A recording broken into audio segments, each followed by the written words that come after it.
Laura, remind us, a 15% tax on some split-offs. Who's affected, who isn't? Yeah, so what this really is this is a tax that could affect all corporations earning $1 billion or more. And this is basically, instead of just saying, hey, look at the tax rules, calculate your taxable income there, companies also now have to look at their financial profits, what they call their book profits, and figure out whether they may owe taxes on that side as well. So basically, Congress said, if you don't owe taxable income, if you have too many deductions and credits, you still may have to pay this 15% minimum tax. And this is really creating a problem for some of these deals, because traditionally the tax code and the financial accounting rules have been separate. Now they're merged, and as some of these deals are moving forward, accountants and lawyers are finding that there's portions of the different accounting rules that could trip up and actually trigger these massive tax bills of deals that have long-standingly been tax-free.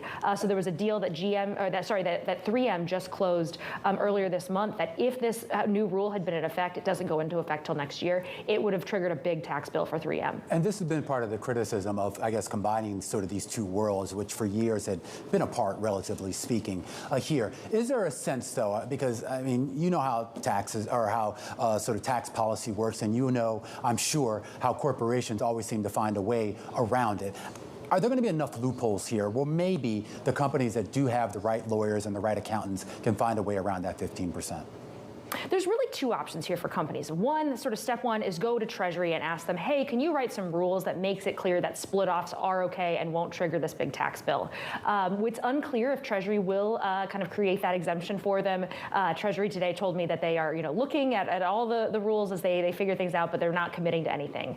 The second is that that split-offs probably just don't become a viable strategy going forward. There's also things like spin-offs that companies can do to sort of get some of the same effects. But you could see some of these popular strategies going by the wayside, just because if you do them and you don't do them right, you could end up with a surprise IRS bill at the end of the year. I mean, Laura, your story goes on to really talk to many an expert within the field, tax experts, and indeed our own Bloomberg intelligence analysts, but who call it ludicrous, I might add.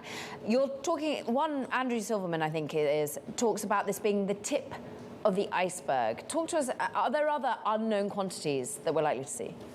There certainly are. This is really what happens when Congress writes laws really quickly. As you remember, this was a deal that came together in the halls of Congress really over 2 or 3 weeks, Manchin and Schumer, backdoor dealing. And this is one of the big criticisms, both of this law, we saw this in 2017 with the Trump tax cuts, these political deals come together and not all of the details are really thought through. And then for years later, both the regulators are essentially working with companies to try to iron out some of these issues.